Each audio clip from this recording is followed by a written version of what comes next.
everybody, letting everyone know about October 14th, the Justice for Rasheem Carter rally march is going to be in the town of Taylorsville, Mississippi. I know it's going to be a lot of people that will be attending um, this march and rally. Is going to be, I don't know the exact hours, but I know it's going to be most of the day.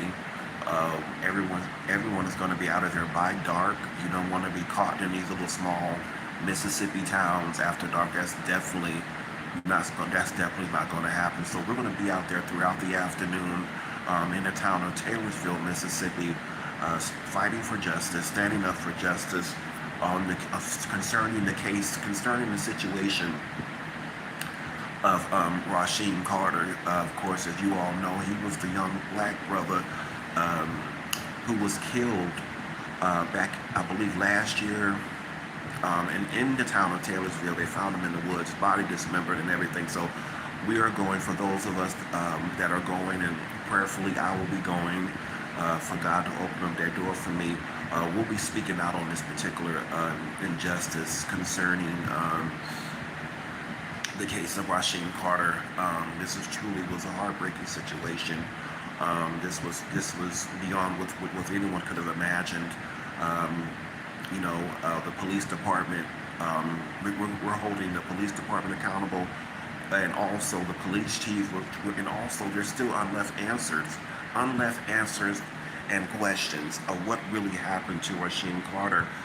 He was on the phone with his mom, walked to a local dollar store. Now remember, he was walking, so he did not have a car. So now, mind you, you think of a small town, everything is in close proximity. The stores, the streets, everything, little house, small towns, everything is right there. So you don't need much of a driving, too much from really. A lot of people walk, stuff of that nature. But the story is just really, it's chilling, it's scary when you think about it, and to know where he was, from what we want to know as a community, where was he at? Where was he at during the overnight hours until the next morning? The police department said he couldn't stay in the station and wait on his ride. So, what the next question is, what really happened to Rasheem Carter? This is really heartbreaking. Again, this is another story of racism, and we do know, and also we know that racism has never left this country. This is one of these situations where, again, we as black men have to be careful, especially in Mississippi. Mississippi hasn't changed a bit, and as we say, some of these towns are still harboring racism. Some of these smaller communities within these smaller towns in Mississippi is very dangerous. Not for say the gun violence, but I'm talking about even now we have to worry about the racism. And racism exists here in Louisiana too, but you don't hear about it as much as you would do is for say in the state of Mississippi, one of the worst states during the 50s and 60s. Go back in your history books for us on white and black relations, as far as racism, and that's a slave state too. That's another slave state. And so, again, October the 15th, we're asking everybody to be in attendance. Again, we all want to go back home to our families and come back home safely. So we're going there, wanting justice, speaking out on what happened to Rasheem Carter. It's very scary when you think, real eerie. I can't even imagine how scared he was out like that at night by himself. He was waiting on his ride, waiting. His mom lived an hour away in another town called Fayette. I've followed the story. I've followed the stories. I've kept up with this story over the months. His mom lived an hour away in the next town in Fayette, Mississippi. So while he was waiting on the ride, so this is what we're not understanding. What happened during the overnight hours? Where was he staying? And until the next morning, because he was using his phone, he was charging it. He ended up charging his phone at the Family Dollar store. You all go check out the story. Where was it? Where was it? In between the overnight hours and that next morning is where it gets real blurry. Okay, nobody's understand. Nobody don't know.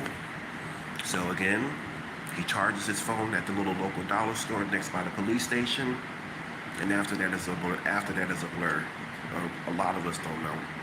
And so, and again, guys, this is happening every day. People are being, and again, mind you, not just that it was just Mississippi, but this is happening everywhere. I mean, you're walking along the side of the road. You need a ride.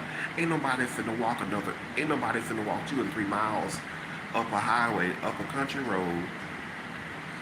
And that was his goal. He was trying to get a ride to his next town. So evidently, as he was walking and trying to get to the next town or try to get back to his motel, which was up the road, and a truck with full of white men following him. They were shouting racial slurs. So again, we don't know if this was during the daytime or if this was at night. So again, and so that's the part right there. And his mom lived an hour away in the next town over. He was still with the vicinity of his hometown in that part of Mississippi. So again, the question remains. And again, he said it was a truck full of white men, or I want to say men, following up behind him, shouting racial slurs. That's why I say to be a black man in the state of Mississippi is unreal. Just being black, period, in the state of Mississippi, we're still facing injustices, and it's heartbreaking.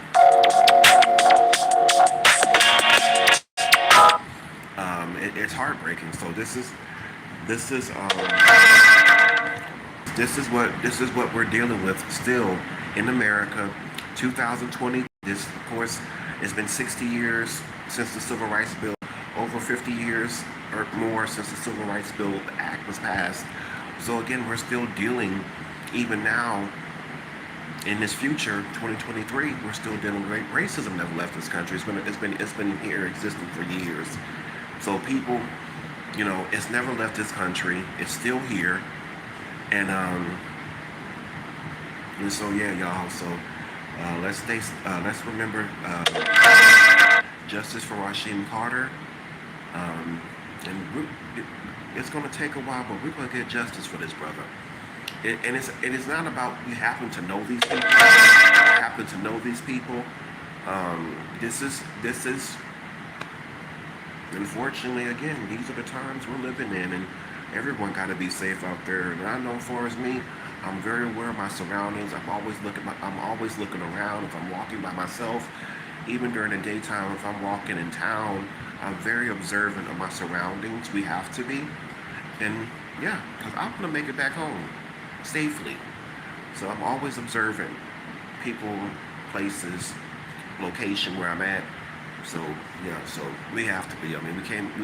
And some of us, we got to stay off our phones. If we're walking and we're looking at our cell phones, we're not going to be paying attention to what's going on around us. So unfortunately, that's what it is right now.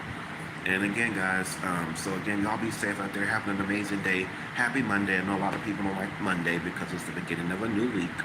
But you all have a great day. Be good to yourself, and remember, Jesus loves you, so do I. Remember, God is a good God. Anyway, so this has been almost a 10-minute video. I'm trying to get my views up, y'all. I don't know how to do this, but and I'm sharing a live. I'm doing this, and I'm trying to get people to go live with me and things of that nature. So anyways, love you guys. Take care. Peace.